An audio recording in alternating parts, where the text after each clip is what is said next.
Hi hello నమస్కారం. నా పేరు నాగరాజ్ శర్మ, రాచపూడి, హైదరాబాదు పురోహితుడిని. నేను ప్రస్తుతం నర్సరాపేటలో ఉన్నాను. నర్సరాపేట నేను సొంత ఊరండి. నేను ఇక్కడే పుట్టి పెరిగాను. చదువుకున్న ముందు కూడా ఇక్కడే చదువుకున్నాను. నర్సరాపేట అనగానే అందరికీ గుర్తొచ్చేది త్రికోటేశ్వర స్వామి దేవస్థానము కోటప్పకొండ. నేను ప్రస్తుతం కోటప్పకొండ వచ్చాను. స్వామివారి దర్శనం చేసుకోవడానికి వచ్చాను.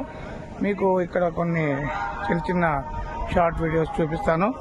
మీరు అక్కడ కూడా తెలుగు రెండు రాష్ట్రాల ప్రజలు కూడా నన్ను ఆదరిస్తారని ఆశిస్తున్నాను.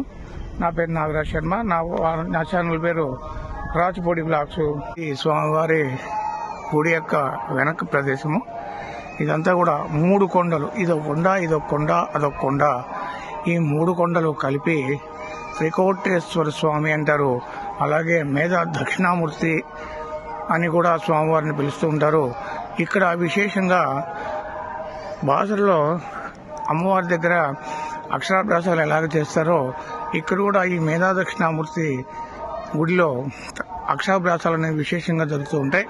ఎందుకంటే మానవుని యొక్క మేధస్సు పెంచాలి అంటే, చురుకుగా పనిచేయాలి అంటే, తెలివితేటలు అభివృద్ధి చెందాలి అంటే స్వామివారి మేధా దక్షిణామూర్తి వారి అనుగ్రహం తప్పకుండా కావాలి. ఆయన అనుగ్రహం ఉంటేనే విశేషంగా మనం చదువులో కానీ వేరే ఇతర ఏ కార్య వ్యవహారాల్లో కానీ రాణించడం జరుగుతుంది. కాబట్టి ఇక్కడ స్వామివారిని త్రికోటేశ్వర స్వామితో పాటుగా మేధా దక్షిణామూర్తి అనే పేరుతో కూడా స్వామివారిని పిలుస్తూ ఉంటారు. అలాగే అక్కడ కనిపిస్తున్నదే మేధా దక్షిణామూర్తి వారి స్వామివారి విగ్రహము సిమెంట్తో పెట్టడం జరిగింది. ఇక్కడ కిందకు వెళితే కింద మేధా దక్షిణామూర్తి వారి దేవాలయం ఉంది. అక్కడ కూడా మనం దర్శనం చేసుకోవచ్చు. చూడటానికి ఈ వ్యూ చాలా బాగుంటుంది. అలాగే ఇదంతా కొండపైన కాబట్టి అసలు ఇక్కడ కోతులు కూడా ఉంటాయి. అలాగే ఈ కొండకు ఒక శాపం ఉంది. ఈ కొండ మీద ఒక్క కాకి కూడా కనపడదు. కాకి వాలదు ఈ కొండ మీద. ఈ కాకులకి ఈ కొండ మీద శాపం ఉంది కాబట్టి ఒక్క కాకు కూడా ఈ కొండ మీద వాడటం జరగదు. అలాగే ఈ పైన కనపడుతున్న దాన్ని బొచ్చుకోటయ్య స్వామివారి గుడి అంటారు. ఒకప్పుడు ఈ గుడి కట్టక ముందు స్వామివారు ఆ పైన ఉండేవారు. ఆ కొండ మీద అక్కడ ఉండేవారు. అది గుడి. ఆ గుడి అంటే కథ ప్రకారం జరుగుతూ ఆయన మధ్యలో సగం దాకా ఇక్కడికి వచ్చి ఇక్కడ విగ్రహం అయిపోవడం జరిగింది. కాబట్టి ఇక్కడ గుడి కట్టారు. అసలు గుడి అయితే మాత్రం ఆ పైన ఉన్నది, అక్కడ ఉన్నది అదే బొచ్చుకోటయ్య గుడి అంటారు. అందరికీ నమస్కారం. ఇది స్వామివారి మెయిన్ గుడిలోకి వెళ్ళే ప్రధాన ద్వారం. ఈ లోపల నుంచి వెళ్తేనే ఈ ద్వారం ఎదురుగానే స్వామివారు దర్శనం ఇస్తారు. పెద్ద శివలింగం ఉంటుంది. ఒకప్పుడు మా చిన్నప్పుడు లింగం చాలా చిన్నగా ఉండేది. దీన్ని మళ్ళీ పునఃప్రతిష్ఠ చేసి పెద్ద శివలింగం పెట్టడం జరిగింది.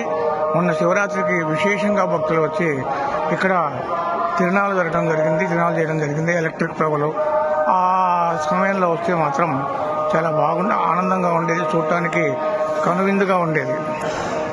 ఇదంతా కూడా గుడి యొక్క పరిసర ప్రాంతాలు. బాగా అభివృద్ధి చేయడం జరిగింది. అభివృద్ధిలో భాగంగా కొత్త కట్టడాలన్నీ జరగడం జరిగింది. అలాగే ఈ దారింటన్న లోపలికి వెళ్తే ఒక నిత్యాన్నదాన సత్రం కూడా ఉంది. ఆ నిత్యాన్నదాన సత్రంలో భక్తులకి ప్రతిరోజు కూడా అన్నదానం చేయడం జరుగుతూ ఉంటుంది. ఇది స్వామివారి మన పైన దేవాలయం పైనుంచి చూస్తున్న మరొక వ్యూ అన్నమాట. ఇక్కడ కనిపిస్తున్నది నంది అతిథి గృహం. ఆ గృహంలో కూడా మనకు కావాల్సిన గెస్ట్ హౌస్ లాంటిది. అక్కడ ఉండడానికి రూమ్స్ అవి కూడా దొరుకుతాయి. అవి ఏపీటీటీసీ, అది మన టూరిజం డెవలప్మెంట్ వాళ్ళది. సో అక్కడ కూడా ఉండడానికి గెస్ట్ హౌస్ రూమ్స్ దొరుకుతాయి. ఇవన్నీ కూడా అభివృద్ధిలో భాగంగా కొన్ని కొండలు వేయటం జరుగుతుంది. పడగొట్టేసి అక్కడ కూడా ఏమైనా కట్టడాలు కడతారేమో తెలియట్లేదు. దానికోసం అన్నట్టు చేయటం జరుగుతోంది. ఇదంతా కూడా ఒక అద్భుతమైన వ్యూ అన్నమాట. ఎదురుగా వినాయకుడు స్వామి వారు ఉన్నారు, గణపతి ఉన్నారు. గణపతి జై బోలో గణేష్ మహారాజ్కి జై. Please like, share, subscribe. దయచేసి సబ్స్క్రైబ్ చేసుకోండి, ఆదరించండి, ఆశీర్వదించండి. ధన్యవాదాలు.